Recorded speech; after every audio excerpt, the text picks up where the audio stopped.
आले वर्गात? अरे सार्थक दिसत नाही. थांबा बघते मी बाहेर कुठं गेला ते. सार्थक काय चालू आहे? हा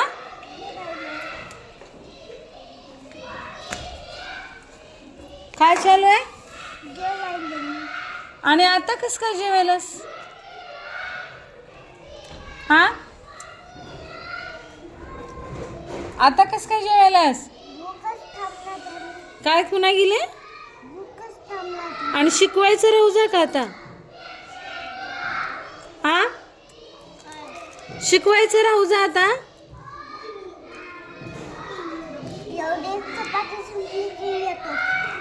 केवढी चपाती संपल्यावर? तेवढी संपल्यावर येतोस? मग तोपर्यंत मी काय करू? शिकू मी? मग तुला समजेल का मी शिकवलेलं? समजेल का? आ आवाज येतो तुला बाहेर? नक्की? मग समजेल तुला? मग जेवण करून येशील मध्ये? मग मी काय शिकवलं ते लक्ष देऊन ऐक. हा विचारल्यावर सांगायचं मला. नक्की? हां ओके.